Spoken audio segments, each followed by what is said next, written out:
Boys screws loose, they done stripped the bolts on them. Shoulda never sent them to pick up the work for them. Sprayed the park and had my shit inside the car. Marcus Smart boy was shooting with a 36 on him. Said if he wasn't in the rush, they was all goners. Tech cursive on the jets, he was gonna Sean John them. They was sleeping on the guy. Hello and welcome to another edition of Chuddy's Corner.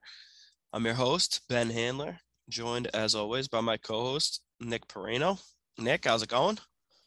I'm good. I hope you're doing all right, Ben. I hear you're under the weather, so. A little bit under the weather, but you know what? Nothing can really dampen the mood with the way the Celtics are playing and the playoffs about to start.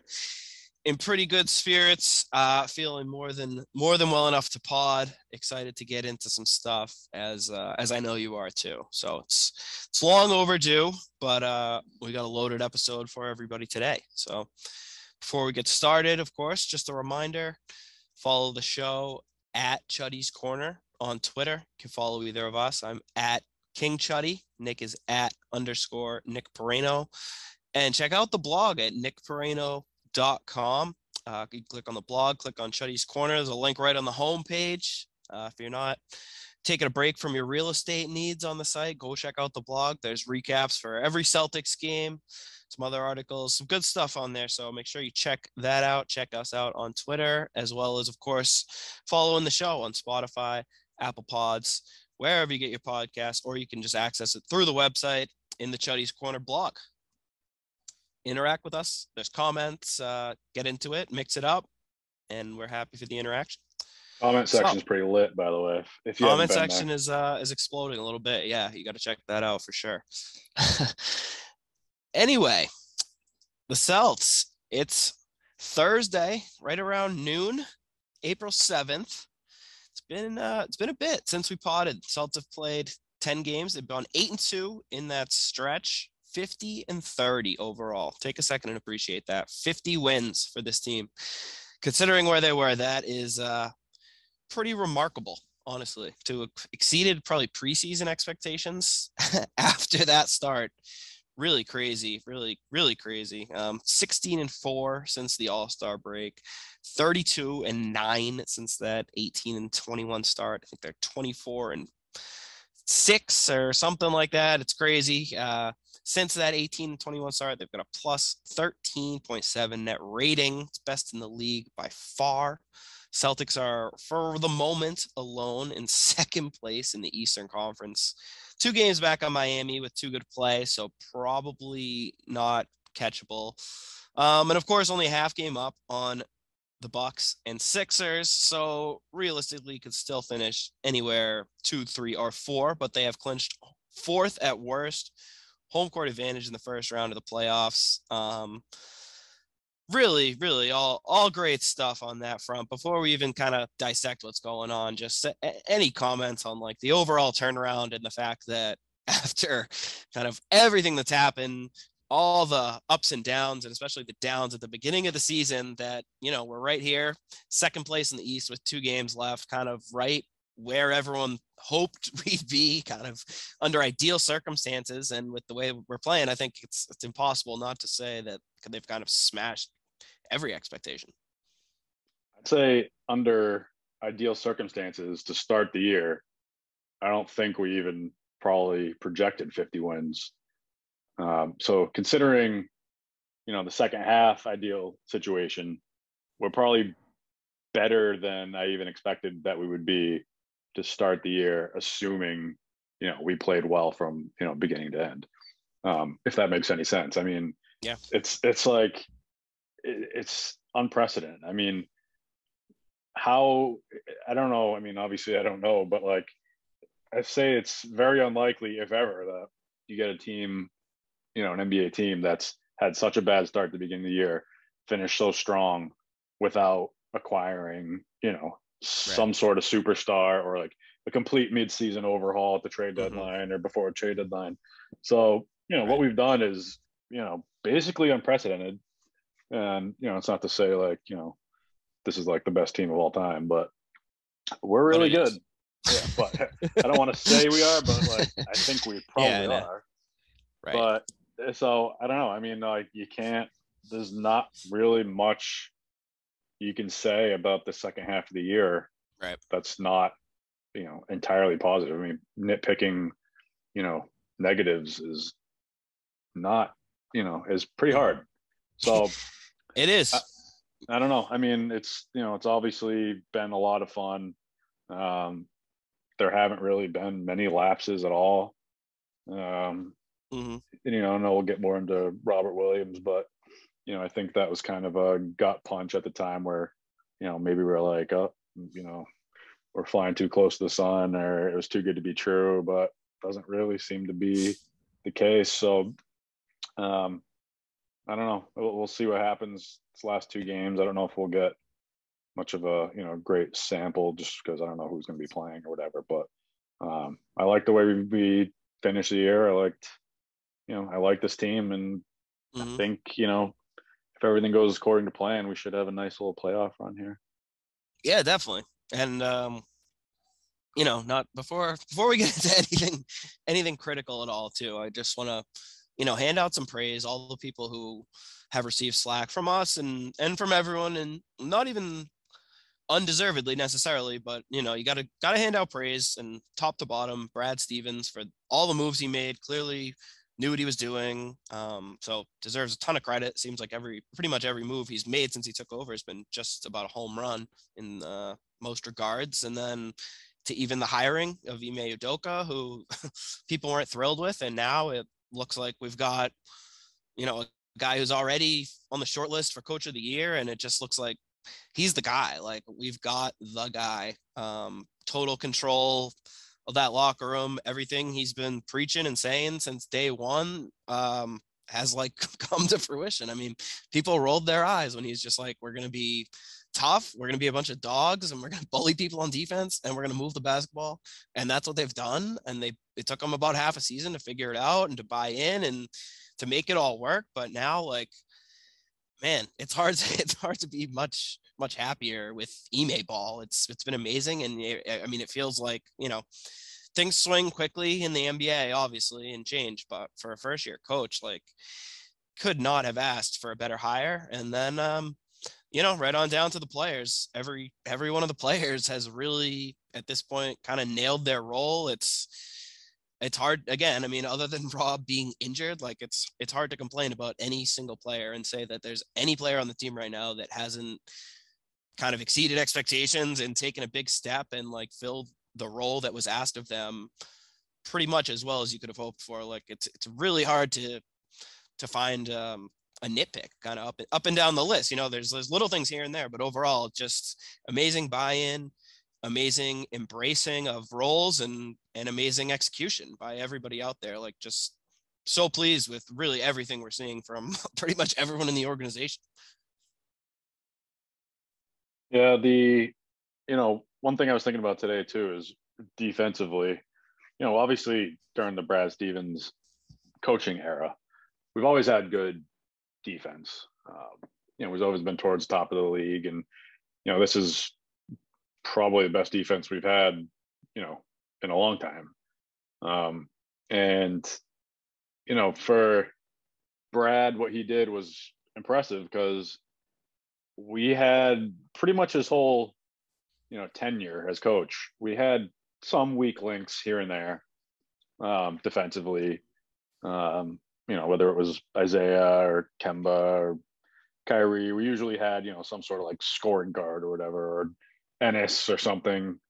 So we had weak links defensively, but this is the first time I could think where it's everyone can defend. And I mean, I guess probably a worse defender out of our rotational players, it's probably Pritch, I guess, but he's even been playing it's well. Really just his size. Even. Yeah, it's just size. I feel like he's very good defender for his size. He's been playing good perimeter D.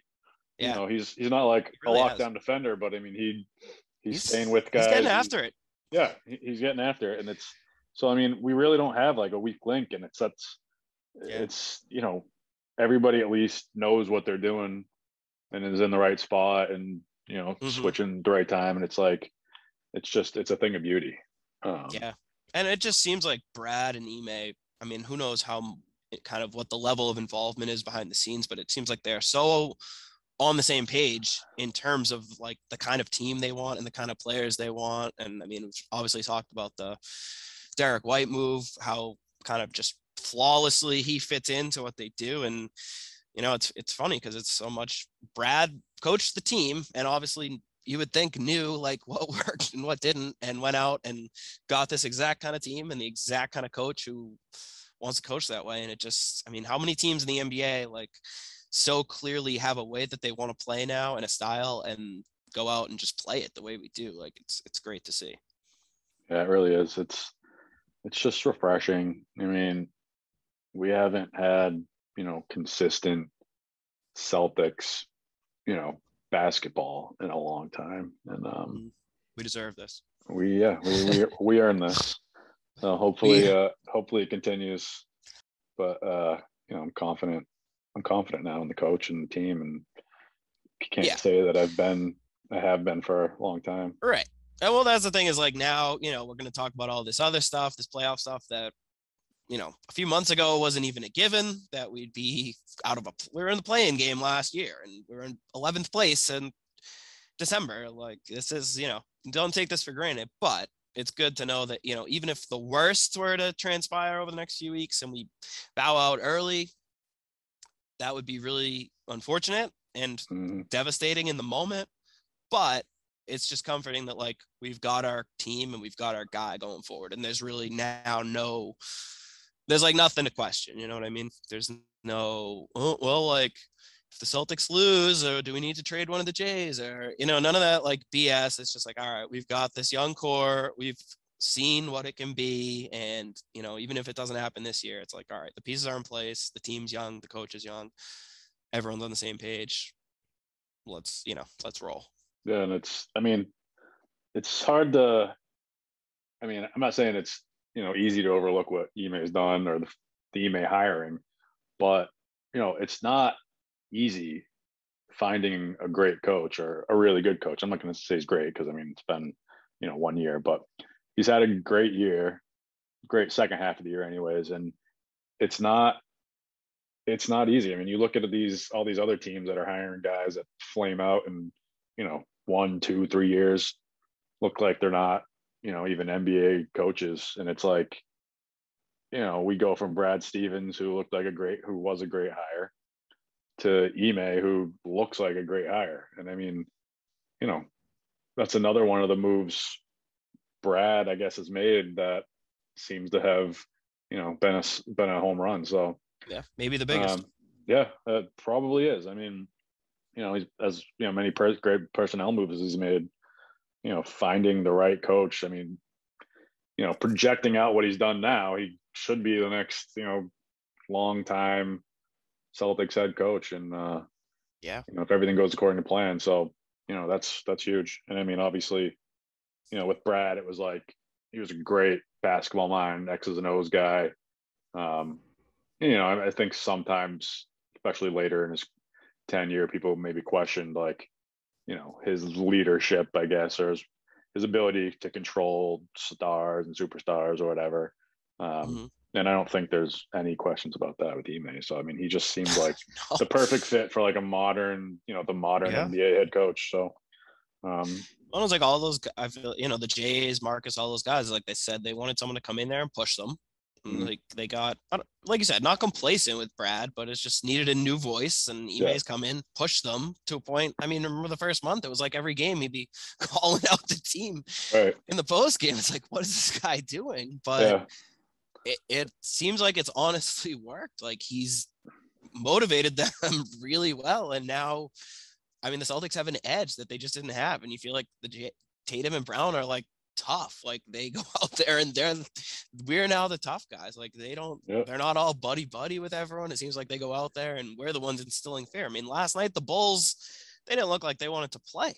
Like, it looked like we were coming out there and it's like, all right, we are going to dominate you and there's nothing you can do about it. And that just, even in games in years past where the Celtics were more talented, we didn't see kind of this edge about them. And it's like, Ime has almost spoken it into existence. And, I don't know exactly what he does at practice in the locker room and all that, but it is working and he is clearly connected with these players. Yeah. And that was that was something I was critical of for a while, was that we were just like, we were a soft team. Nobody was really scared of us, not like, physically, but like, nobody was like, Oh yeah. we even if when we had leads or whatever, we were playing well to start the half. It was like teams weren't like, all right, well, let's pack it in because Right. it's the Celtics and Nobody wants to play the Celtics now. right. People Even don't if you want to think you play can us. beat them, it's not going to be a fun game. No, they don't want to go through that. We're going to make them work their asses off, and that's a good thing. They have the reputation now where it's like they dominate you first half.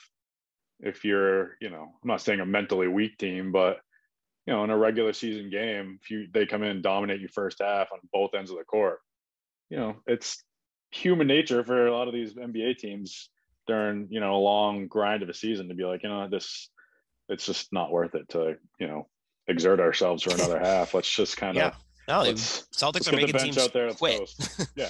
They're making teams submit. It's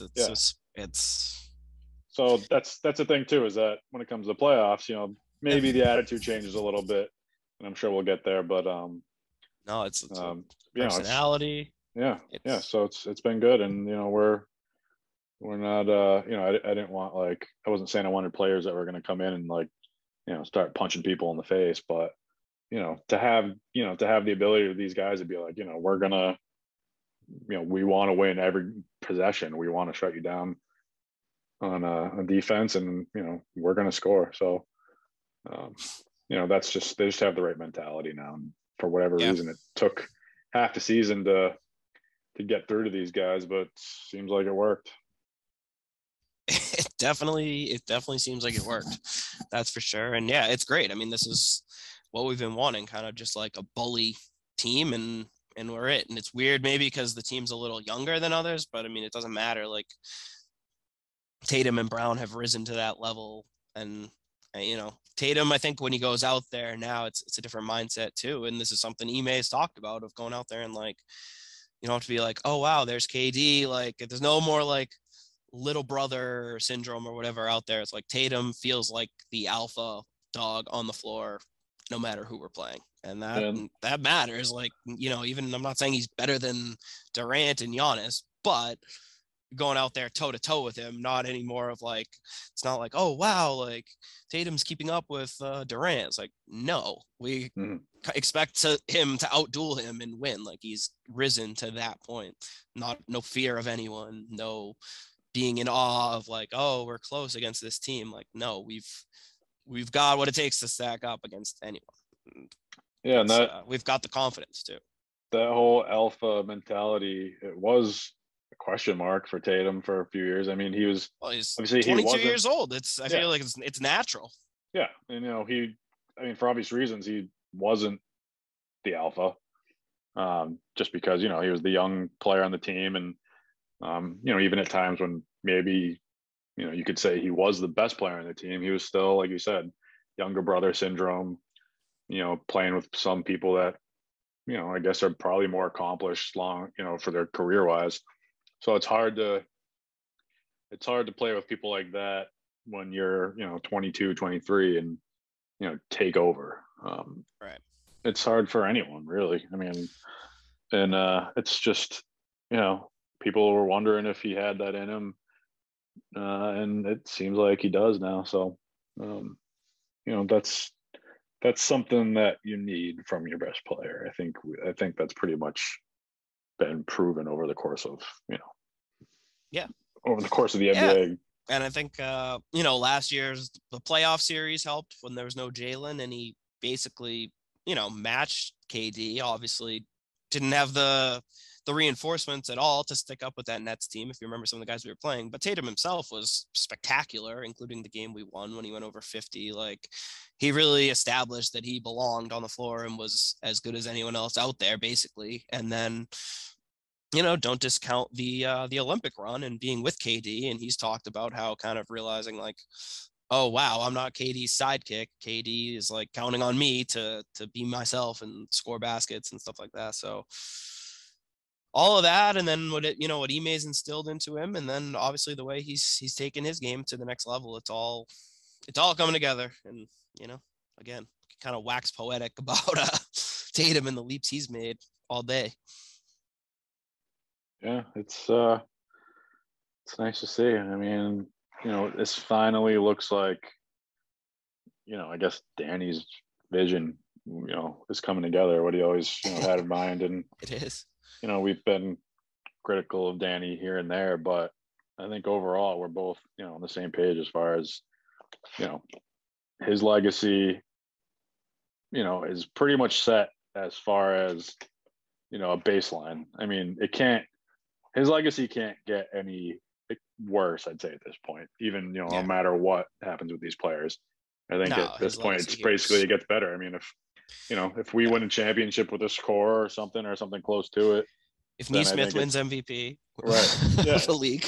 Yeah, right. When Neesmith, turns into a superstar, once he gets his 5th All-Star appearance, Carson Edwards leads the Detroit Pistons to the championship. Exactly.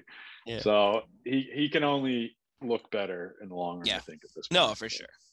For sure. And I mean, it just needed time. Time, clearly, to come to fruition.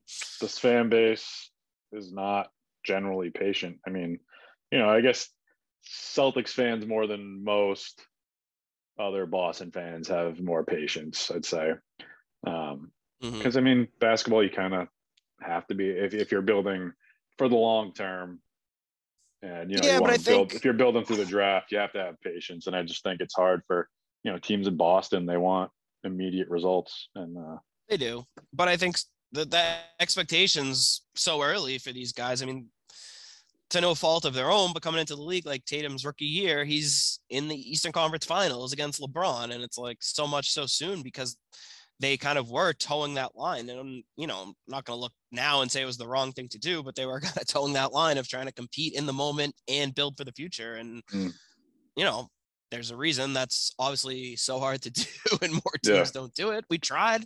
I mean, they made 2 Eastern Conference Finals when we were close. I mean, exactly right. They're very close, got some bad luck, some bad injury luck, but yeah, a few shakes away from having your cake and eating it too, so to speak. Right. It didn't work out, but now we're still on a very normal trajectory with these 2 guys to be where we are. Like, if anything, you'd still say ahead of schedule for 2 25 and under stars to be leading a team that's now 50 wins, second in the East. Like, if you took everything else out and they were just drafted to a team that was truly rebuilding with no Kyrie, no Hayward, no Rozier, Marcus Morris, first Horford run, all of it. You know what I mean? Like, if they're drafted onto a team that would normally keep having picks in the top 5, like the Celtics did, and they had kind of started out as a bad team for a few years and worked their way towards where they are now, we'd be like, this is great. This is perfect. This is a very normal, if anything, better than normal growth and kind of process. It's just been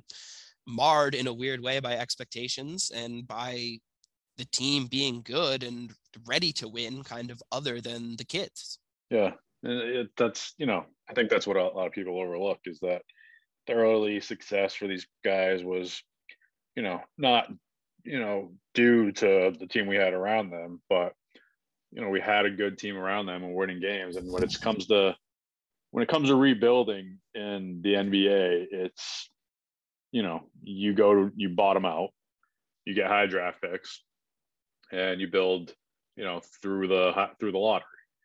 And then during that period of time, you aren't very good, or you're like, below average to average at best team, kind of, with young players trying to figure it out. But we kind of skipped that whole portion. If we were, a normal team, we probably, we wouldn't have signed Al Horford or Gordon Hayward or traded for Kyrie or signed Kemba or anything. We would have, kept the guys we had, kept our draft picks. Right. And then, going back, would you trade our almost runs and frustrations of losing to just be a normal rebuilding team with the Jays and be happy that we're going 30 and 50, but the Jays look good? Because that's what it would have been, probably. Yeah. I mean, it's hard to say what would have happened if we did that, but I like being good. I like winning games. It's generally good. There were years in there where we were, real contenders on paper anyways. No, I mean, And I think they were. it it was fun. So I mean, it's impossible to say if we would be better off doing it the other way or not. But I think we all know what Danny was trying to do, and didn't work. But it's it's not nothing. Nothing's guaranteed in any sport, and especially the NBA. Right. So Yeah, who knows? that's fair. That's very fair. All right, I think that's enough kind of gushing and praising and lamenting. Let's get into the present day and what's actually ahead of us. So for starters, since the last time we potted, of course, we had the very unfortunate Robert Williams injury. Everyone knows by now, torn meniscus surgery, trimmed it up. Injury happened on March 27th, came with a 4 to 6 week timeline for his return. Although all reports have been very optimistic, I think it's probably still too ambitious to think he would return ahead of that 4-week timeline. I think is probably just unrealistic given everything, and probably not even a good idea. We've been conditioned to kind of be skeptical of Celtics. Injury I don't want him rushing back if he's. I mean, let's not be crazy. 4 weeks would be an ideal situation, I think, for all of us, given what happened and when it happened. So the playoffs. I'll assume 6 and be pleasantly surprised if it's more. Right. Yeah, right, exactly. So the playoffs start April 16th is the first round. Like I said, the injury happened the 27th. So if you want to say 4 weeks, it would be late April. So the second round starts the first few days in May. So if he can come back at or near the beginning of that 4-week timeline, he'd be back for the second round. Now, I don't know how much he'll be able to ramp up before he comes back. So who knows if when he comes back, that'll be, him stepping into 99% of his old role, or if he'll need a bit of a ramp up, or if that means he'll be able to play, 15 minutes off the bench. There's a lot of variables. So I think for now, at least as we approach the first round, I think we got to assume no Rob, and kind of that's the thinking. And I think even for the second round, we can't just assume we're going to have Rob back and he'll be his normal self and everything will be exactly the way it was. So I think that's kind of, first of all, is, basically we're without Rob. We've seen it for a few games now. And I think that's the way it's going to be for, like I said, at least the first round of the playoffs, if we're lucky, just that. Yeah. And I think, the schedule lined up pretty favorably, for, when Rob went down. I mean, Pacers, Wizards, Bulls aren't exactly a gauntlet. The Heat, was probably, that was going to be a tough game regardless. We almost pulled it out, but, and obviously the Toronto game's an outlier because nobody played, but, it was nice. It was a good probably run of 3 games. I know Chicago's, a playoff team or whatever, but I think it's well documented. I'm not afraid of them.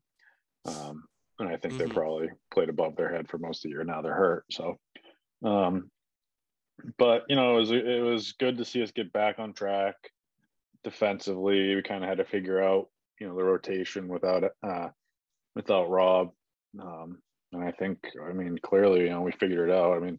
Pacers scored on us, but that was pretty much we were still kind of figuring out at that point. But then, we had the Wizards and the Bulls after that, and, defense looked pretty good.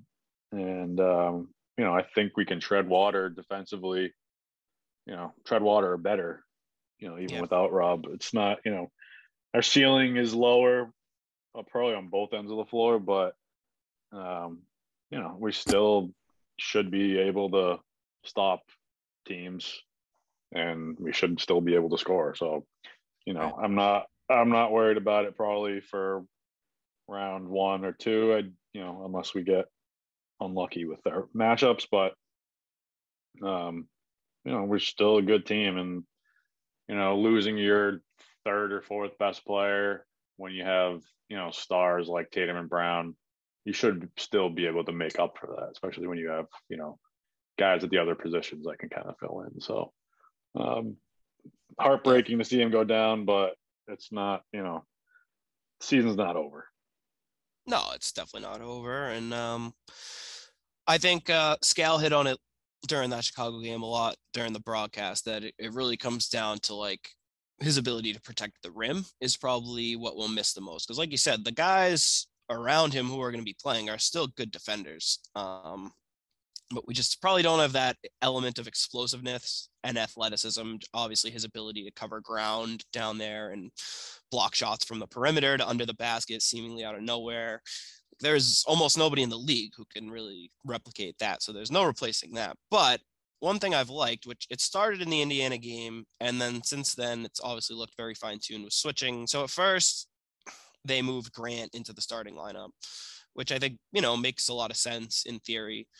Didn't work great. But then in the Indiana game, they switched it to Tice into the starting lineup for Rob. And that, I think, has unlocked some things and gotten us, that's helped us kind of in the last 2 games get back to looking like the team we were. I think it's smart for a lot of reasons. And I think nobody's probably going to confuse Tice for Rob. They're very different in a lot of ways, but stylistically, they're kind of the same.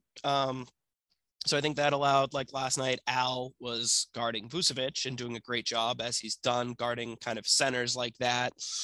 And Tice played that kind of Rob role. He was guarding Patrick Williams, who's not overly threatening on offense, and it allowed Tice to kind of roam around, protect the rim, which he is a very good rim protector. I mean, he's not going to have the highlight reel blocks that Rob does, but he's kind of able to fill a similar role. I thought it kept our defense kind of similar to what it had looked like again. And then on offense too, Rob was running a lot of pick and rolls, doing a lot of rim running, stuff like that, which Grant and Al don't really provide as much. So getting Tice back in there with that starting group, he's looked great. Tice has been scoring a lot of points, a lot of easy baskets. And again, he's not having the highlight lobs and putbacks that Rob was having, but he's played the same way and getting a lot of those easy passes and finishes around the rim. There's been a few lob attempts where it seems like Tatum realized halfway as he's throwing it that like, oh, that's Tice, not Rob. I might have sailed that one a foot or two too high. But I think overall, I mean, the Tice trade looking better by the day, but he's done a really good job of kind of replacing Rob's role and giving us a good percentage of what Rob does, while allowing that bench, which had become so solid, of like Derek White, Grant, and Pritchard, to also stay intact. So it's not really messing with the rotations. And again, I mean, you're not replacing Rob, but this is a pretty good like facsimile, I mean, of what the Celtics were with Rob. Maybe not as explosive, but on the other hand, you could argue that Tice gives you a little more spacing and can stretch the floor, make some shots, stuff like that. Yeah, the offensive game plan has maybe changed a little bit, obviously, just like you said, with the, floor spacing, being able to stretch the floor with all of our bigs now, because all 3 of our bigs can shoot, from 3, from anywhere really. So, it's obviously a little bit of a different dynamic than with Rob out there, but, it's not anything that we can't, compensate for in the short term anyways. And like you said, they're all, good defenders in their own right. Different defenders obviously than, the guys we have now. But so it's really just making an adjustment on both ends. And it's not, like we, losing Tatum or anything where it's probably hopeless at that point. It's just, scheming it up a little different. And, if we can get Rob back, in the second round, that'd be great. Knock on wood that we make it there. But yeah, I mean, it's not as devastating to this point as I, kind of thought it would be. But I mean, it does, it's nice where we can kind of show, you show some people the real effect that he has on the team and, on both ends of the floor. Right. And if you look at like, obviously we've been scoring the last few games and playing good defense, but, you can see that those easy baskets, those easy lob passes, they're not there. Yeah. And Rob was like sneaky turning into like a decent, like a pretty good offensive rebounder. Yeah. All around rebounder, which, he hasn't been a great rebounder during his career, but he's getting much better. The last couple months he was, I feel like he was grabbing, some strong offensive rebounds, putting it back. And, he usually made the right pass or made a clean pass at least. And Definitely. so, yeah, I mean, people undervalue his contributions on the offensive end, but you can see it, especially the first couple games without him. But yeah, it's, if we can get him back sooner than later, it'll be nice. But we should still be able to win games, and we should be able to, make a little bit of a run until he gets back, hopefully in the playoffs. Yeah, and I think you touched on it there, that I don't think people will probably appreciate his offensive impact, but just the plays he makes, kind of hustling, being in the right spot. There's times in close games where it feels like the offense kind of stagnates and nothing's going for us, and he'll just snatch an offensive rebound and get an easy putback out of nowhere. Things like that. Obviously, you mentioned his lob finishing. But I mean, again, Tice is kind of like a poor man's version in a lot of ways, and credit to him. I think he's looked about as good as you could ask out there so far. Is that fair to say? Yeah, sorry. Yeah, I mean, Tice is, who Tice has always been, really. I mean, he's done everything we needed him to, in the past, and now he's filled that role perfectly. And like you said earlier, that move looks better and better, by the day, bringing him back at the deadline, because I shudder to think what we look like without him right now. Yeah, I mean, if you think, like, who would even be I think filling that role? We'd have to go small ball. Like, Yeah. It'd be a lot of Grant and Al basically at center and Tatum at power forward. Yeah, and I mean, I don't want to, give Brad credit for It's looking, not like that's, yeah. I don't want to give him credit for, being able to predict the future, but it looks good. And I mean, who knows, maybe we would have traded for someone else or whatever, but without Tice right now, we'd be a different team. Well, and even if Rob didn't get hurt, I mean, it can't hurt to have 3 solid centers. You know what I mean? Like, he's a good, solid guy to have on the bench regardless. And then when you've got one center who's in their mid-30s and the other who's frankly injury prone, it's good insurance policy. He was even having, he had a great good contribution even before, the Rob injury. So it was just a good move through and through. He's been a nice addition. It was just, it was the right move. And it's another thing too, where it's like kind of a breath of fresh air as far as, the contrast from Brad and Danny's trade ideology, where it's like, Danny has to win every trade. And, it's not that we lost these trades. It's just like, on paper, you look at that move and it's like, oh, I thought, we were going to get, I thought Schroeder was worth more at the trade, or I thought, we could have got a first for him, or we could have got this or that. It's like, I mean, on paper, I don't know, maybe it was fair. Maybe we got, the less talented player, but it was the right move that made our team better. And same thing with the Derek White move. Like, we gave up good NBA players, rotational players, and a first. So, like, if you put, I think both of those trades were like a win-win, basically. Yeah. It's not like the Spurs are kicking themselves for not having Derek White, but it's not, the Celtics are happy, the Spurs are happy, and like same with the Rockets deal. I don't think the Rockets are like, oh no, we lost Tice and now look at him. It's like, exactly. But both teams are just better off for it. It's fine. Yeah. It's good business. It's like, a lot of people are like, you pop it into a trade machine.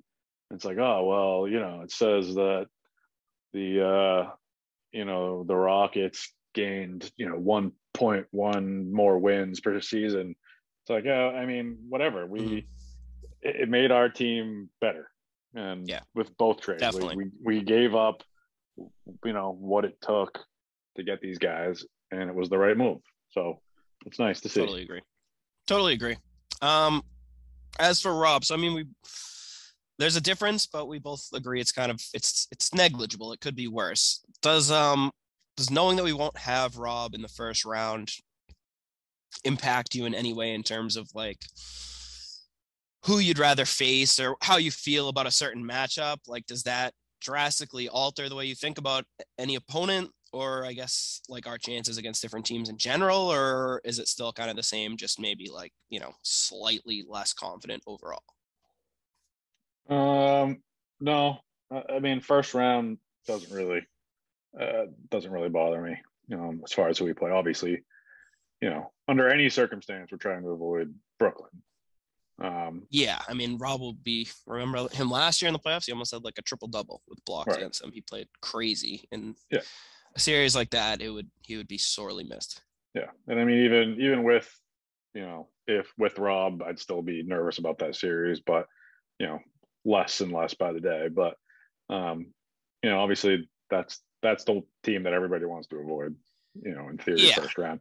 So For sure. And I think that's become clear to me too that, well, like you said, I think less and less by the day, where I'm at the point now where, like, of the teams we could play, yeah, Brooklyn is obviously the one I would want to play the least, but I'm not scared of Brooklyn. I'm not even sure if they should be favored in a 7-game series against the Celtics right now. Like, I know their odds are much better to win it all, this and that, but again, I mean, these guys are now as whole as they're going to be. They're playing basically playoff games. Like, they're trying their hardest to win, and they're struggling to beat the Knicks. They're losing to the Hawks. They still can't play any defense. It's taking Herculean efforts from Durant.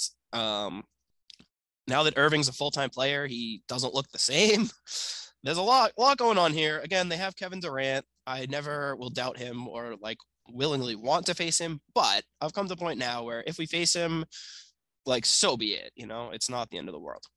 Yeah, and I mean, nobody loves Durant more than we do, but like some people probably do. Maybe some people do, but I like Durant, but I think there are probably people who love him more than we do. I'd say respect him. And respect his game. No, we for sure.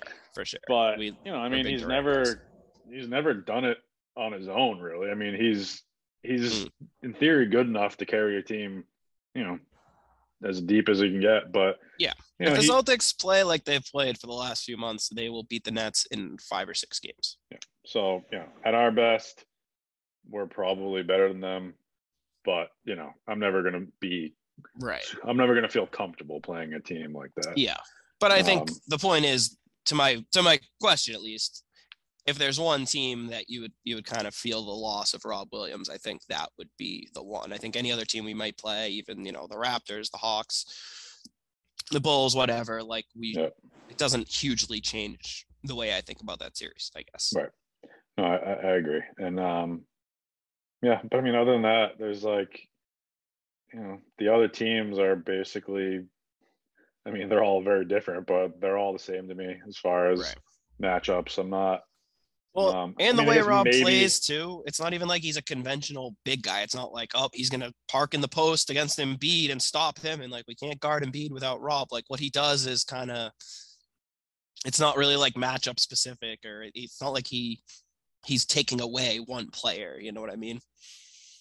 Yeah. And I mean, I think the whole, matchup, especially, in the post, it's kind of overrated anyways when you think about it. 'Cause it's like, everybody switches anyways. And, most teams, if you're well coached, you can get the matchups you want on offense. So, I mean, it's not like, it's not like Robert Williams would be, attached to Embiid the whole time anyways, but like, even if that was like what people were saying, was like, if anything, I would be more concerned probably against a guy like Trae Young, who's going to run pick and rolls all day. And it's like, do I want Rob switching on to Trae Young 30 feet from the basket, or Tice? Like, it probably makes a bigger impact there than with a guy like Embiid, to be honest. Yeah. Rob can,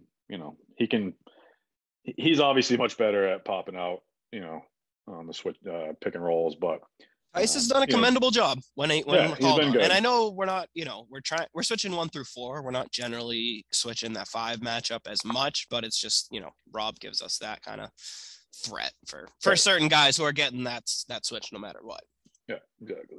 So yeah, I mean, it doesn't really affect, I don't think. I mean, yeah, I mean, I'm looking at the possible, all the potential, teams we could face first round, and none of them scare me other than, potentially Right. Brooklyn. So, Maybe just the Raptors because they've got all those long athletic guys. It would be nice to have someone in there to kind of jump with them and stuff. But I don't know. And I but mean, not it's not a huge thing. It's not we no, should beat the Raptors with or without Rob Williams. yeah, and the Raptors are, A good team, well coached.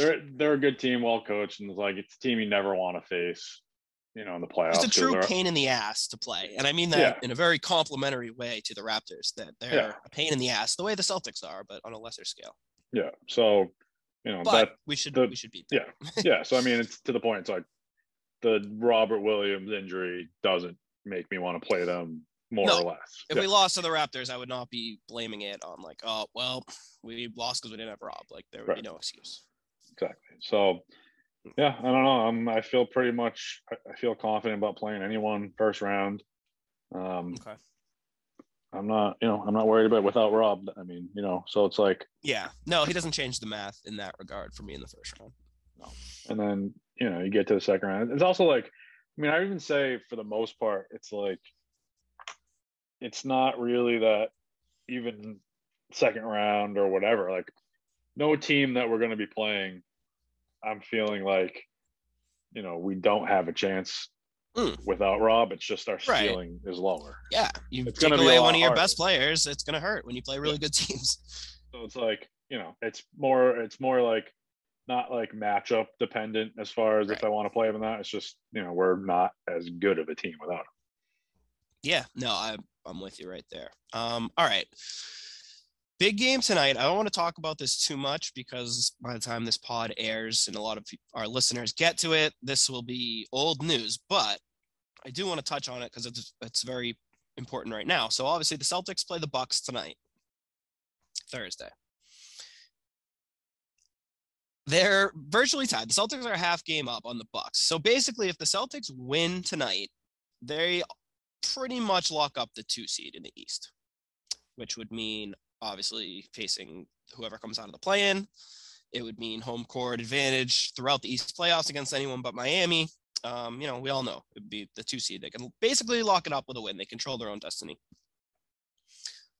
If they lose to the Bucks, the Bucks would basically lock up the 2 seed. And a tie break with the Celts. The Celts would be either third or fourth. So they'd still have a home court in the first round, but that would probably be it. But they would be at zero risk of facing the Nets. They'd probably play the Bulls or maybe the Raptors. So we don't know as of right now. The Celtics obviously it's a back-to-back. So there was already some talk about rest, before they've rested on the last back-to-back in Toronto. Al hinted that he might rest. I guess, what do you want the team to do and what should they do? Like, what do you value more? Should they go for it, try to make a statement, beat Milwaukee and secure home court? Like, what's a bigger priority, having home court in round 2 potentially against Milwaukee, or saying, whatever, we don't care about that game 7. We'll play Milwaukee on the road with no home court advantage, but let's just take Chicago in the first round instead of Brooklyn. Where do you stand on that?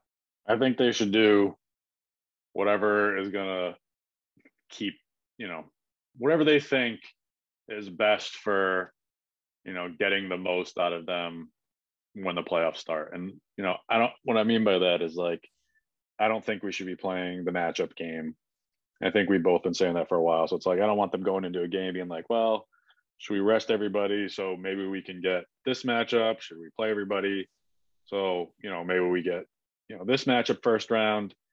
I think that's just a dangerous game because there's obviously things it's kind of a loser mentality. Yeah, there's things out of your control, and like then you're already putting it in like, your players' heads. It's like, well, we want to avoid this team, and then it sends the wrong message. Yeah, and then if you end up playing that team, it's like, oh, we're playing the team we didn't want, and then obviously you just go into that with the wrong mindset. So what it comes down to is just like if they think resting their players for the last 2 games and taking whoever comes across them round 1, 2, then, that's what they should do. If they think, trying to keep momentum going and saying, well, we want to get the best seed. We want, to show people that we're, the best team in the East or whatever. I know they're not going to get the first seed, but, if they finish strong, it's a statement. And it depends, what's more important. If they want to make Brooklyn a statement, could still easily end up as the 8th or miss the playoffs entirely. There's no guarantee that Brooklyn will be the 7th seed. It seems probably like the most likely outcome right now, but it's far from a guarantee. They have to beat Cleveland and then win the actual play-in game. Right. So, yeah, not, I don't want to do that. I just want them to, do what they think is best for the team going into the playoffs, not worrying about matchups. So what if, though, to play a little devil's advocate, you say what's best for the team is why are we going to beat, go crazy on this back-to-back to win at Milwaukee just to have one more home game? Let's get the rest. Let's be fully geared up to go. And hey, let's be realistic. You saw the Bulls last night. That's just a much easier series. Even if we think we can beat Milwaukee and Brooklyn, if we think those are our two biggest competitors, why not create a scenario where they have to play each other in the first round? All the better for us. Yeah. I know what you're saying. And it's just I feel like you're just playing God when you do it that way. And I don't know. But I think you could make a case that they would rest this game anyway, that it's almost the opposite of okay, we feel good about our team. We'll beat anyone, anywhere. We don't need to win this game to get home court. It doesn't matter who's home court. We'll beat you when it counts. We're going to rest. We're not playing Al Horford on a back-to-back. He's 35 years old when the playoffs start in 2 weeks. Yeah, no, I agree. And that's what, that's kind of my point is that if they think resting their players, so that everyone's, as healthy as they can be or as rest they can be to start the year, then that's what they should do. And also we'll find out, dude, Jalen and Jason have been on the injury report for the last couple of weeks with knee tendio something right. It seems made up, but so it's if that's just a made up thing so that they can sneak in rest games, whatever. But if their knees are at all sore, sit them out. Right. But I think who knows? I hope they're not. But if there's any lingering knee soreness for either guy, let's rest tonight. There's no reason to go crazy to win this game before the real games start in a week or two. Also it's the general, rule of thumb for resting players that you just sit them out. But maybe Memphis game, everybody starts and then, second half, they just go to the bench or something. It's right. You can do a little bit of both. That way it's they still get, they're still getting some reps in and staying fresh. But well, that's the other thing is, so if they rest tonight, and then if you think they would rest that last game, because that'll be meaningless, then there's basically a week off for the play-in. So yesterday's April 6th and the playoffs start April 16th. So, it'll be almost 2 weeks off from playing. Is that even a good thing for the team? They're going to have a long layoff anyway between the Memphis game and the playoffs. No matter, I don't know if maybe one night doesn't make a big difference, but in general, it's is it really that important to rest them when they're about to get all this time off anyway? Yeah. Who knows? It's a fair point. It's just, and it's, you hear it in the NFL all the time with teams over bye. It's what's better, to the rest or to keep kind of the momentum rolling and make sure you're in a good rhythm going into the games. Right. Exactly. So I don't know. It's, they know more about what their bodies need and, what they need to do, to be prepared mentally. So like I said, it's I know it's kind of a cop out, but it's whatever they think is going to get them in the best position to be ready for round one, I guess. But just as a fan, completely as a fan, what do you hope happens? Right now, what are you rooting for? Do you want them to everyone go in and beat Milwaukee tonight? That's your rooting interest 100%? Honestly, I kind of just want the team to rest the last couple of games. And I don't know if that's the right move, but I kind of just want to be it's guys, you did a great job second half. Way to go. Let's get some rest. Let's get everyone. I was a little on the fence, but after last night, man, the Bulls are not posing any. If we could land in that 3-6, let Milwaukee and Brooklyn battle it out, let Toronto and Philly battle it out, that just kind of seems ideal. No, and then you get, I don't know. Exactly. I don't know. Going on the road to Milwaukee is I'd rather be home court, but I don't know. That again, like I said last night, really really moved me. I wrote on nickbrano.com on the Chinese Corner blog the other day about who I would most like to face. And I got to immediately run that back because I would much rather play the Bulls than the Raptors or the Hawks in retrospect. Yeah, I don't know what I was thinking.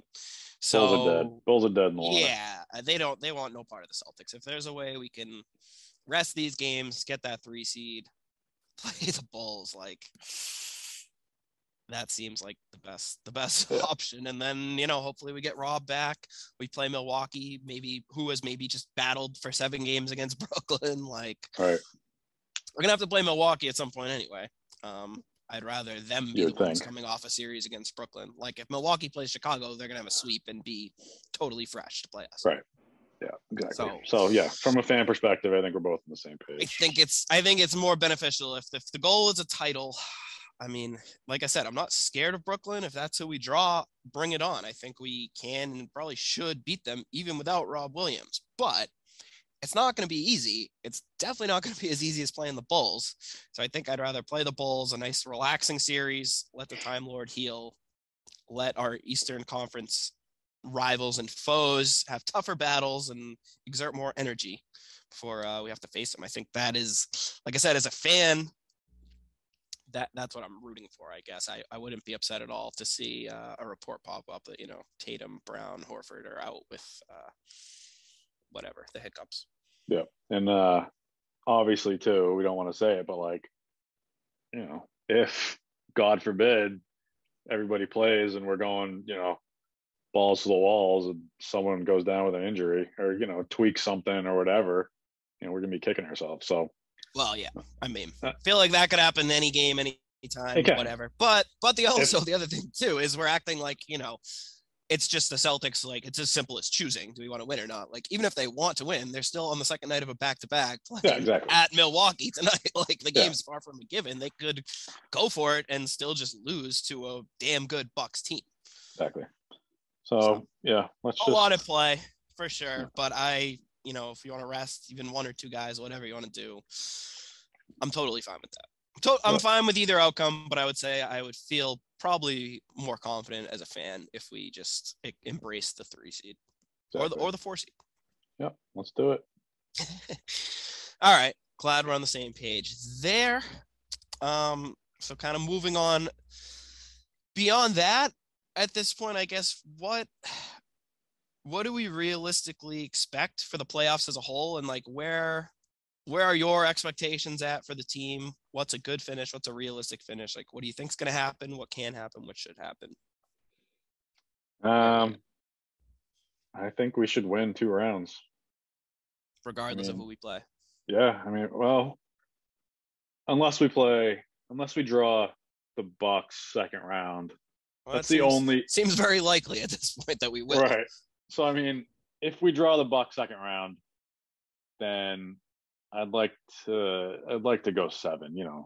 I think we should take them to 7 games. I mean, they're probably better, but we're really good, and I think we can match up. And if we're fully healthy with Rob, then that should be a good series. And if we take them to 7 games, look good, play them hard, I don't think you can be really. Yeah. I mean, you'll be upset about it, but you can't expect them to win against the reigning champs who, in theory come in healthy and, have, Giannis and, a good supporting cast. It's like, you can't expect to win that series where we are right now. And, where we are at right now is a really good team. So if we should win whatever our matchup is round 1. If we don't play the Bucks round 2, we should win that one. If we do draw the Bucks, then I'd like to see But what if it's the Nets because they've just beaten the Bucks? I mean, I guess it's kind of the same thing. It's like we want to avoid them round 1, even though we both think we should or could beat them. Yeah. So same kind of thing round 2. Obviously, there are better matchups, but. Yeah, and wanting to avoid a team doesn't mean you're scared of them or you don't think you can beat them. It's just common sense. Like, you have to play 3 teams to get to the finals. The easier the opponents, the better. Like, right. you don't get points for strength of schedule in the playoffs in the NBA. Yeah. So I guess it basically comes down to this. If we avoid the Bucks round 2, we should win first 2 rounds. If we draw the Bucks second round, then I'd like to see a good series. And I think that's basically my expectations. So it sounds like, in other words, your expectations are really, we should beat anyone but the Bucks. Yeah, I think so. Regardless of when or how it plays out, because that at this point, is guesswork. It's silly to say we should make the second round if we play this team. So it's basically you're saying if we play anyone but the Bucks, you expect to win. I do. Yes. I think I'm with you. I think I'm on the same page. Yeah, I think the Bucks is the toughest one, and I think if we're at full strength, get Rob back and look like we did, there's no reason we can't beat them even. But at full strength, right as Rob went down in that game against Minnesota, as we were, dominating another good team, I was ready to be like, the Celtics should be and are the favorites in the East. Yeah. Yep. So I mean, I don't think that's unrealistic, and who knows what's going to happen, but if we keep playing the way we've played this second half, then we're just as good as anyone.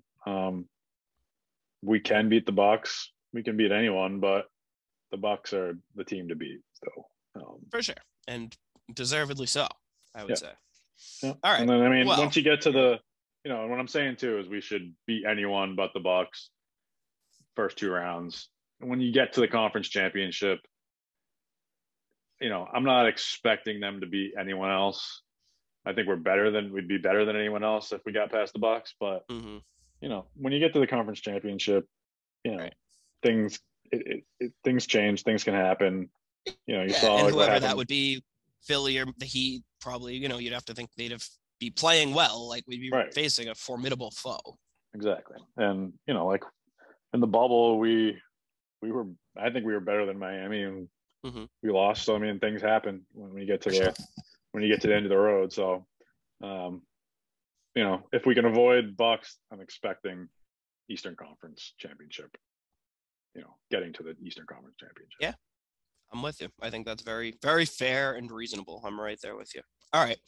Well, we will definitely be back at some point before the playoffs start with a better preview. Once we know the matchup, once we know the bracket, we'll be back with a big playoff preview. But for now, that's, it sounds like a lot of speculation beyond what we've already kind of discussed. So let's talk a little bit about some of these awards and accolades. So I'm going to put you on the spot here with a few questions. First of all, who's your MVP of the league? Non-Celtic question for a second here. Yeah, there's so much talk going on about the MVP. It's such a kind of hot topic right now between Jokic, Giannis, and Embiid. It's almost like a Rorschach test. Yeah. I mean, I think you got to go with Jokic. And, he's played like, maybe the best player in the league. The Nuggets, I know people put success of a team, they weigh it heavily into the MVP, which, is, rightfully so, I think, in most cases. But I mean, you got to look at what this guy's doing with his supporting cast, and it's just impressive. And I mean, if you put him, if that team was healthy, even if you just gave him, Murray back, that's probably a good team. They're probably, top half, middle of the pack in the, probably top half of the West. And I mean, they basically, they're just missing, someone like that, some scoring.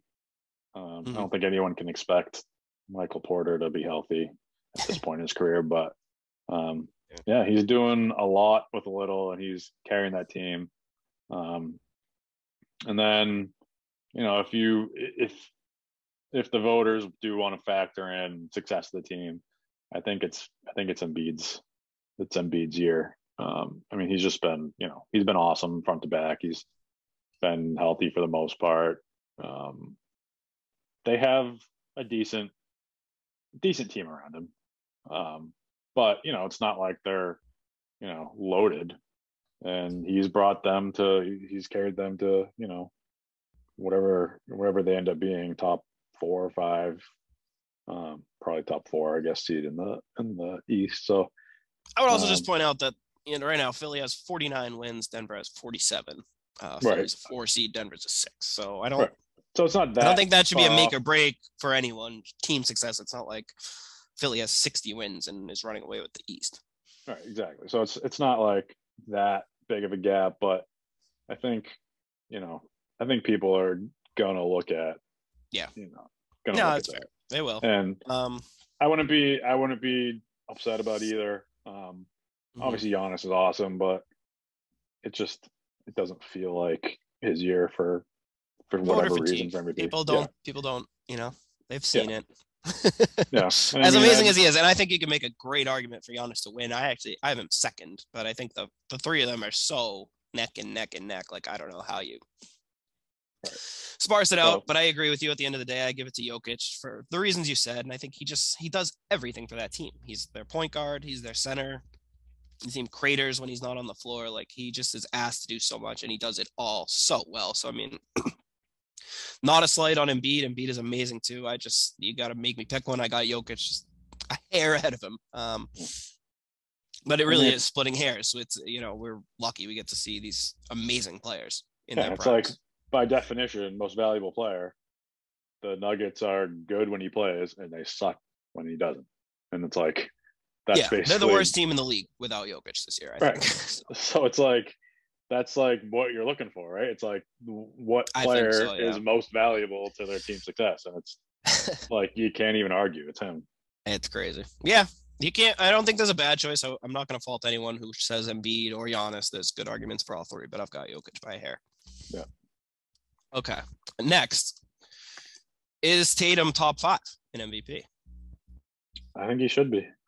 Yeah. I mean, so I guess then who's your 4th and 5th? We might as well go down the list. The top 3 is obvious. Who do you have 4 and who do you have 5 for MVP? I mean, not to put you on the spot. I kind of think you have to go with Tatum at 4. It's just, and I know it's probably not the. I think that's. It's probably. I think there's a clear 4, 5, and 6. I think the order. You could sway me either way. Yeah. As of right now, I would go Luka at 4, Tatum at 5, Booker at 6. Yeah, and I mean, Luka, obviously, I wouldn't be surprised if he gets 4, but he's obviously amazing, and it's just like you just gotta look at what the Celtics. And I know obviously we've had a front row seat to it, so my opinion is probably kind of skewed, but it's just like what he's done is just incredible, and what Luka has done is incredible, and he's probably done it more. And if Tatum and the Celtics hadn't started slowly, he'd be in the mix with those other 3 guys. Exactly. So I think that's kind of playing against him is the first half of the year. So that's why he's probably not going to get those votes. But but top 5 definitely on the table, I think. Yeah. So I mean, it'd be awesome to see him sneak into, the 5th. Yeah. And well deserved. Yeah, I agree. So it's like, I don't see how he can't finish lower than 6th, in my opinion. Right, exactly. Which I know there's only 5 guys on each ballot, but still. Right. Pretty impressive. Yeah. What about first team All NBA? Do you have Tatum first team All NBA? Well, it's a little bit more. It's a little harder just because of the way they structure it. Sure. So my first team, I guess I'm asking you questions, then answering them before you can. But my first team, I don't like the splitting. Like, I don't like making one of Jokic or Embiid a forward. They're not forwards. Like, people are trying to get them both on first team. They both play center. We didn't switch it for Russell and Chamberlain. We didn't switch it for Shaq and Hakeem. You got to pick. So, I mean, it sucks, but it is what it is. Whatever. Like, these guys will move on. So I have Jokic at center. I have Giannis and Tatum as my first team forwards. I have Booker and Luka as my first team guards. Yeah, I think the reason why Tatum could sneak into first team is because of LeBron missing the playoffs. Because I'd say he'd probably. Yeah, I mean LeBron better not be on first team. I think, LeBron, I'd say I wouldn't be shocked. Well, I mean, I would be shocked because he's LeBron, but you could make a case that he shouldn't even be on third team. Like other guys have put up 30 points a game on a non-playoff team and not made an All-NBA team. Like that's not crazy. He mailed it in and doesn't try on defense, and his team stinks. Like, sorry. If they were clearly going for stats. Yeah, if they were a playoff team, I think, just because he's LeBron, he would have been in there. And I think that's kind of, I feel like I think he'll still probably get third team, but yeah, I mean, he'll be somewhere in there. But I mean, I think still he would probably, he would have a good shot at first team. Yeah. If they were just 7-8 seed, something like that. Because he's LeBron. So. Mm-hmm. No, I think the bigger argument there would be Durant. Yeah, sure. If you on your first team, but I think again the same thing. I think the argument for Tatum over Durant is, people say Durant's been better when he's been out there, but he's played 15 fewer games, something like that. And I think people will say, oh, well, it doesn't matter. He's played enough games. But I say, I think availability in something like All NBA should count. The fact that Tatum has played way more games is the reason the Celtics are the 2 seed and Brooklyn is the 7th seed. Right. The stuff matters. They're in the play-in tournament, and a big reason is because Durant has missed so many games. So that should matter when all we're factoring in is who were the best this season. Tatum's availability was hugely important for the Celtics, and he shouldn't get dinged for playing more games, even if that caused his numbers to be slightly lower, in my opinion. No. I think he should be rewarded for availability and helping the Celtics climb the standings. Yeah, durability. I mean, it's you're doing what you've been doing for more of the season. It's it's obvious. It's you can play unbelievable for 40 games, but you're not helping your team for those other 40 games. So it's right. I think it should be factored in, more than maybe some people do. Okay. Yeah, I'm with you. Let's do it. First team, Tatum. Let's go. All right. Defensive player of the year. Is Smart going to win this thing? I think I think he is, actually. And then he really might. I never thought he was going to do it up until recently. And I just think it's crazy.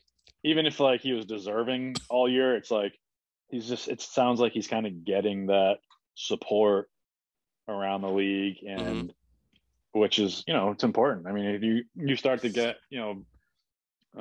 gain some steam going into, voting season, people, it may sway some voters. And he probably, I mean, you could make a case for some other guys, but he probably is the defensive player of the year. I mean, best defensive player on the best defensive team. And he's he doesn't really have a weakness. Obviously he's not a rim protector, but he does. He has been at times. He guards 1 through 5. Who does that? But that's the thing. Is he can guard. He doesn't. There's no scenario where it's Marcus is at a disadvantage. No, certainly on the defense. So it's it's just it boils down to a lot of the stuff we were just saying with Durant and Tatum. Whereas I think the guys who maybe you could argue are better, like Bam and Draymond, I think have missed too many games.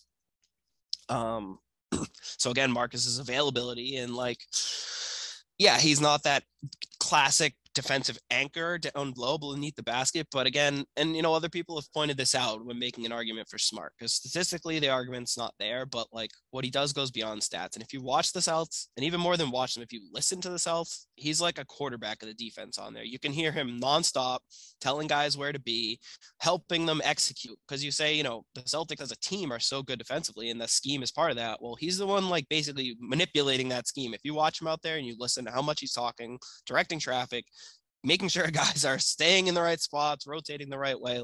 He's doing it all out there, setting everything up and running it. And then also playing the best actual defense of his career, point of attack, helping, getting his hands on everything, doing it all, just typical Marcus Smart. And like you said, it's just he's the engine that makes this defense go, and it's been the best defense in the league by a good measure. And I think the media narrative is starting to ramp up, and they've gotten that the only guard to win is Gary Payton. So it's time. Come on, I want to see this, obviously, badly. Yeah, He deserves obviously. it. He deserves the recognition. I mean, you're starting to get that. If Marcus doesn't win it this year, then they should make Pinnacle. another category for Yeah, guards or whatever. right. But so I think people might want to avoid that whole narrative, voters or whatever. And I think that's why I think he No might. one could argue with it. Again, I think the clear candidates, the Jazz, have been bad enough as a defensive team that Gobert has kind of taken a step back. And I think it's kind of voter fatigue there, the same way with Giannis's MVP. They're sick of giving it to Rudy. Like I said, Bam and Draymond have just missed a lot of games, kind of played themselves out of it that way. So, I think Jaren Jackson Jr. has an argument. Tripp has been awesome for Memphis. Big reason why that defense is so good. But again, I don't think he's doing as much as Smart is doing for the Celtics defense, which has been a better defense. So yeah, I think Smart deserves it. And I think there's a very real chance he could win this thing. I think so too. And I mean, I think Vegas has him as the favorite, don't they now? They certainly have, at least recently. I don't see why that would have changed at this point. So yeah. So I mean, it's not pretty incredible. Good for him. It's not like we're being fanboys. It's No, it's the real deal. And then all defense teams. I mean, I think Smart obviously is a lock for first team guard. I think Rob Williams will probably make second team as a center. I don't think the missed games will be enough for him to not get there. And then I think Allen Tatum and maybe even Derek White are being considered. I don't know. Teams have had 3 players on all defense teams before. I think a defense this good, like it's possible. So again, I think Marcus is a lock for first team. Rob should at least be a lock for second team.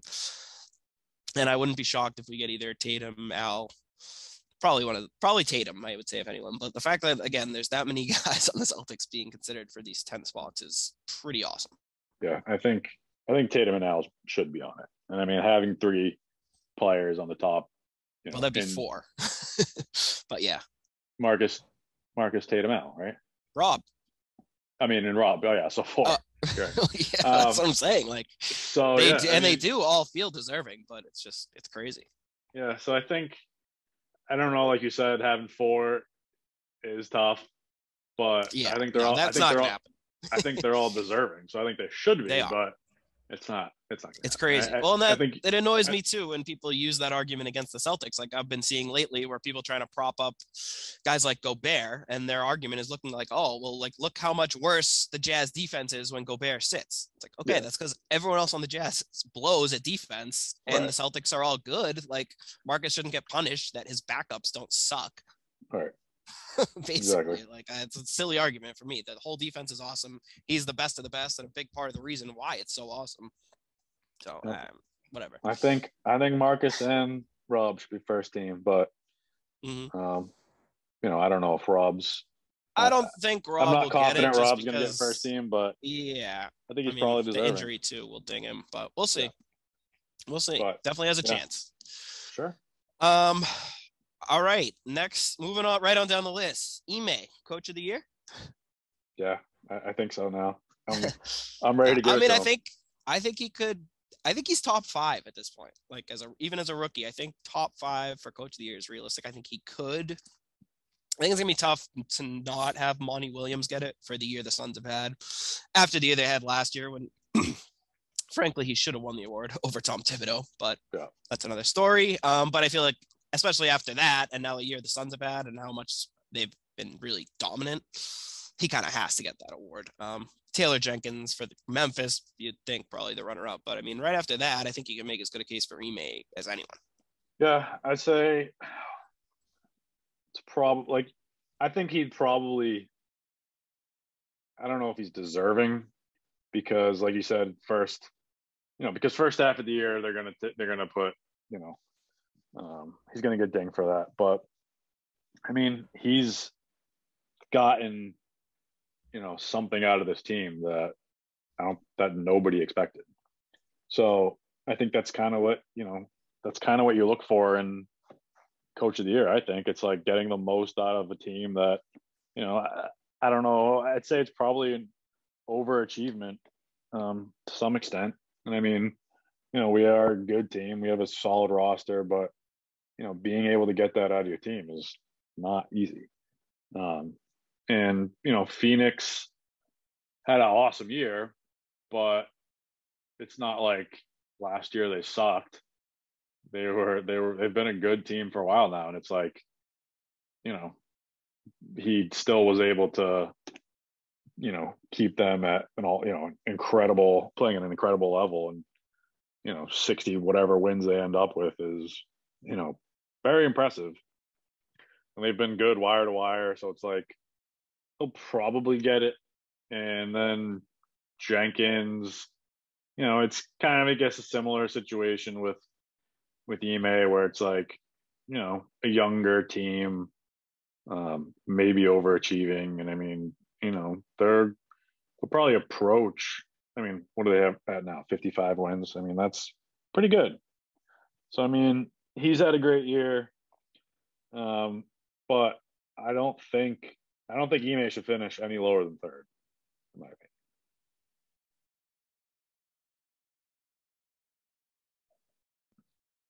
Yeah, I mean, I pretty much agree with all of that. And I think the thing too is coach of the year and kind of executive of the year too it's almost not like a singular award, you know, it's not going to so much get awarded for the work done in that season. It's kind of about what you've built and like accumulation.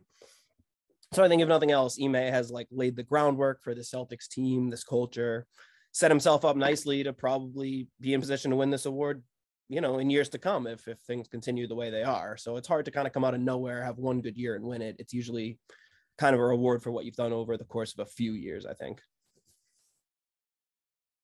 Yeah, that makes sense. And that's probably why he won't win it, but this year anyways. But yeah, I don't know. I mean, I don't think I think he's probably deserving of it. Yeah. But I think if you just zoomed in on what like one coach has done in this one season, he has as good a case as anyone from what he took over and what the team has now. Yeah. Like, it's not like Monty Williams had already done a lot of the work before the year started. It's not like he's done anything this year. I mean, yeah, he's been a great coach, but you know what I mean? It's like he's built this up over 3 years. Yeah, it's been a work in progress, and you know, it's all kind of come together this year.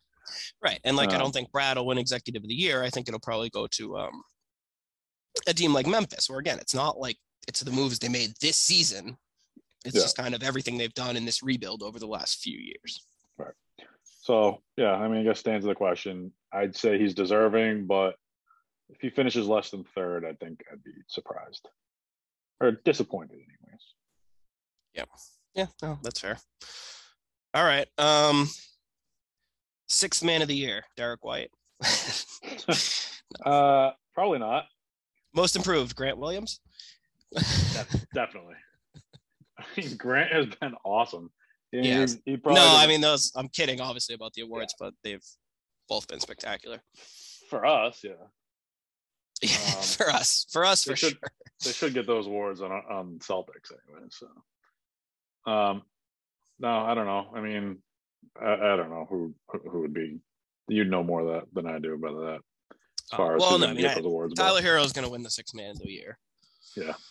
And most improved, I don't like the way they do most improved. It'll probably go to someone like John Morant, but I feel like his improvement, I don't know. It's kind of, again, how do you look at that award? Like, to me, it should go more to a guy like Grant Williams, who is maybe on like the fringe of being on an NBA roster and has become a good role player who's made actual tangible improvement, versus someone like Morant, who, you know, is still, you kind of expect him to take a leap like he has taken a huge leap. And I mean, Desmond Bane is one in consideration too, but same thing. He's a second-year player. Like, I know he's made a huge leap, but that's usually what happens. Like last year, it was good to see, you know, not good to see, but like I thought, you know, Julius Randle, like that's what the award should be. This guy's been in the league for like 7-8 years, is what he is. Suddenly he's taken this massive step without like a big change in minutes or role. It wasn't like a natural leap. That was like a real tangible improvement that this guy just made, not a result of like a bigger role, more playing time, a year growth, whatever. So yeah, I don't know. I agree. I think they usually have some squabbles with MIP. Yeah, somebody who, you know, you did not expect to be that much better than they were the year before. Right. And I'm not seriously saying it should be Grant Williams, but I think just in general, like it should be not like a superstar player who is already a star, kind of. Yeah. And is young. I mean, Morant, it's not like Morant had a bad year last year. It's just he took his game to the next level. And I mean, I think most people thought that was going to happen. So I don't know. I mean, it's probably, he probably has a good shot to win it, but most improved has almost become the award of like, oh wow, you aren't quite good enough to be MVP, but you actually got yourself like into the fringe of the conversation. right. Yeah, exactly. Which, whatever. I mean, it is what it is. It is what it is. It is what it is. All right. I got 2 more questions for you before we wrap up. They're a little funky. First one, put you really on the spot right here. Without knowing what's going to happen, obviously, with the Celtics in the playoffs, there's been a lot of reports recently of turmoil in Utah. Right now, would you give up Smart and Rob for Donovan?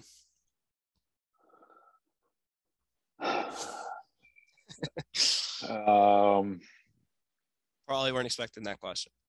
No, it wasn't. I mean, like I was saying earlier, the whole trade machine would probably say do it, but I don't know if that really gets you closer to a title. I mean, when you look at the whole big three, that's what everyone says. Like, you need 3 superstars. And in the past, that's maybe been true. And I don't know if it even was ever true, but it's like that's what won. And I mean, it's like, you can't, generally getting a lot of superstars on one team is going to make you better. So I mean, it was going to work for a lot of those teams with big threes, but I don't think that's really the recipe anymore. I really don't either. We don't need, I mean, it's, if anything, is proven kind of with that Nets situation that you don't 3 perimeter, like, yeah, our offense will be good and we'd figure it out. But again, it's almost just like a redundancy. I don't know. I don't want to rock the boat. I don't want to get rid of 2 of the best defensive players in the league who are under good contracts to just go all in on kind of the 3-star model. One who doesn't play defense at that. And I like Donovan a lot. I mean, I think he's a good player, and I don't know. I mean, he would be a lot of fun to watch, but we're a lot of fun to watch now. And yeah, I don't think I wouldn't do it as crazy as that sounds. And it's crazy to say, especially where we. I don't want to be a prisoner of the moment, but I just don't know if that ultimately makes us a better team. And I mean, again, it's like, when you see a lot of these teams that are trading, a couple, I guess, B-level players for a superstar, it's like, usually you take the next step, and it's like, you replace those secondary players, those rotational players with, veterans or whatever on minimum contracts or something like that, where it's like, how are we ever going to replace Robert Williams and Marcus Smart? It's like, well, you go out and you get some lesser versions of them that, can kind of maybe make up for what you lost defensively. And it's like, might not be as good defensively, and, we'll take a step back there, but, that's kind of how you fill in the roster, once you start giving up, multiple pieces for superstars. So I don't know. I mean, maybe we find some diamonds in the rough, and, you fill in the pieces after that, but I just don't. I think it's too hard. I mean, Rob and Marcus are both on good contracts. Mm-hmm. Both obviously still young defensive studs. Clearly fit well with the Jays, with with our defense. We built our culture around defense, and it's like, I think blowing it up. I mean, we finally got what we always wanted. We've got what we've wanted for so long. Do not mess with it. I think adding to the team that we have, to the core, to those, to the Jays, Robert Williams and Marcus, I think the whole point now is that, we say, hey, you guys have proven you could be really good. So, maybe this team's not good enough to win it all. Maybe it is. But, I think it's, we've proven that adding, not, making huge foundational moves is what what's best. Right. Yeah, and I think and hope everyone's on the same page there. We'll see, but had to throw it out there with all these rumors of what's going on in Utah. Right. And I mean, I'm not saying Marcus and Robert Williams are like off limits for any move. Oh, I am. I'm saying that. Well, I mean, if it was like, I don't know, if with the way the Jays are playing, there really aren't a lot of guys who I would say that would be like a slam dunk, no brainer that you'd trade those two guys for one. And, I mean, if it's whatever, exactly. Giannis, fine. But realistically, I don't know. Realistically, there's probably not a move that can be made. It's pretty tough. But I wouldn't do that for Dame. I wouldn't even do it for Towns. That's a tougher one. That's a tough one. Yeah. But I still don't think I'd do it. I mean, I don't know. The only I'm trying to think of. That's probably the toughest semi-realistic one out there because I think but I think things have gone pretty well for Minnesota. I don't know that they're in a rush to shop him at this point. I mean, I would consider if healthy Kawhi comes back, that might not be a bad. I'd consider that probably. Maybe I don't know. I don't know. It's hard to. It's hard to think of something realistic. I mean, I don't know. Maybe if things, you probably need something else back. But I mean, if things really go south in Miami and they want to blow it up, I wouldn't mind Bam. I mean, I think you piece Bam and maybe a couple other pieces together. And if Miami pseudo blows it up, it's going to be probably to rebuild around Bam. I think right. Trying to get rid of. If anyone's leaving that team, it's probably going to be Jimmy Butler. But I'm saying, well, I mean, right. I'm saying, but at that point, I mean, Bam, how much are you giving up to go from Rob Williams to Bam? Bam's definitely better. But I mean, how much better? Again, how much else are you getting rid of for that upgrade? Which who knows how big of an upgrade it is, especially if Rob keeps getting better. I mean, if it was I don't know, if it was Bam and Hero for those two, I mean, would you do that? Oh man, that is a tough one. I don't know. My first reaction is of seeing that Hero wants this massive 145 mil. He wants big money this offseason. So if that's the case, that kind of changes the math, pun intended. Yeah. But I don't know. I'm not sure the way that this team is constructed and with what we've built that honestly makes the team better.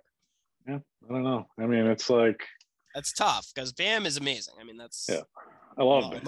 He's great and he would fit right in with how we play. Certainly. I don't know.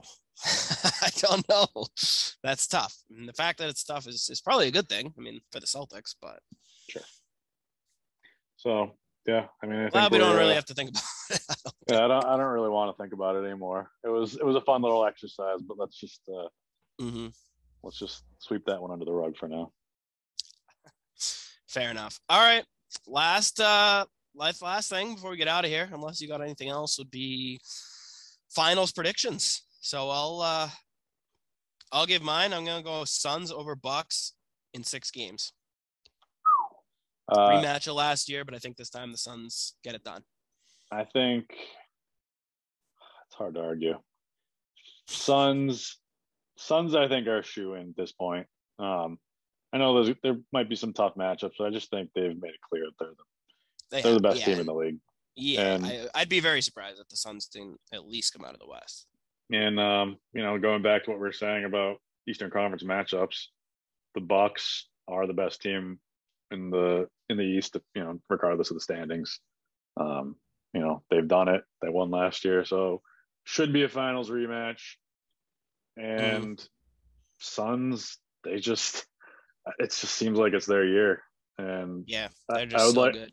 I would like to see it if it's not the Celtics. I think that's so good on both ends.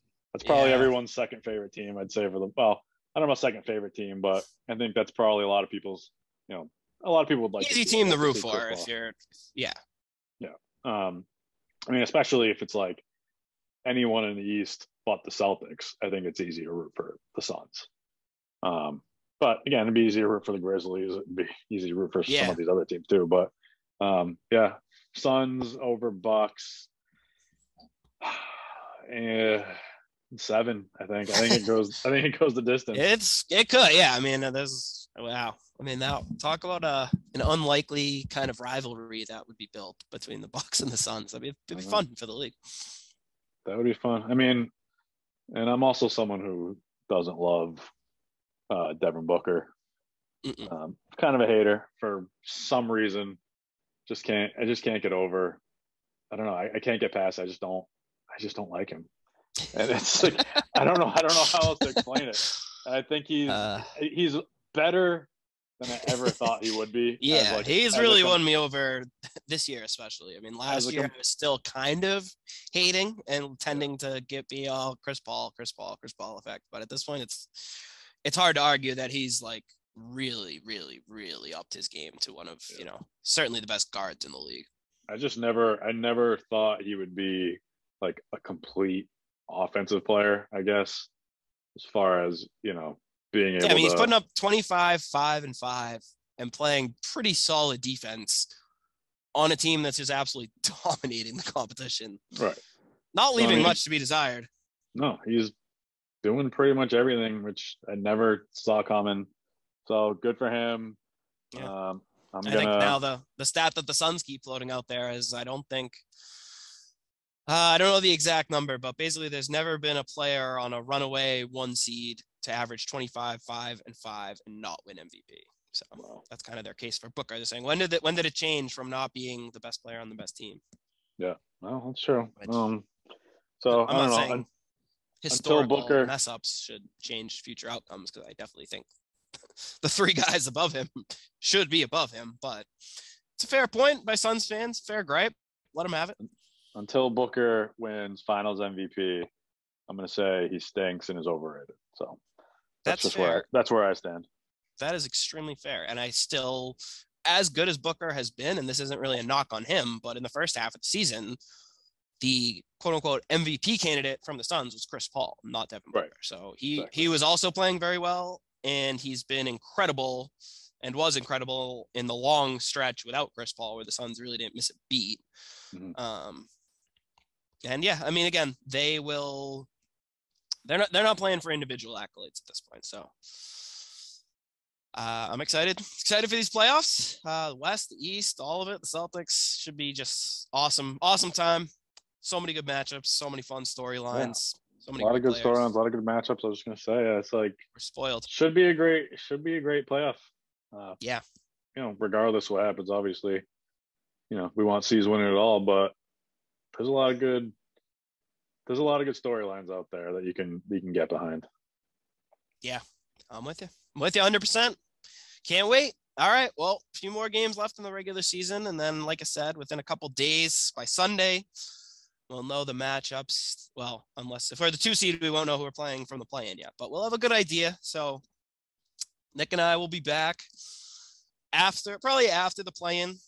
Well, we'll I guess it'll depend, but once we know the Celtics matchup and we know what the bracket looks like, Nick and I will be back with a full playoff preview, breakdown, Celtics-wise, all that good stuff. Until then, thanks for joining us as always. Tutty heads, be good.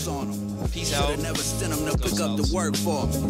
Sprayed the park and had my shit inside the car. Marcus Smart Boy was shooting with a 36 on him. Said if he wasn't in the rush, they was all goners. Tech cursive on the Jets, he was gonna Sean John him. They was sleeping on the guard, then it dawned on him.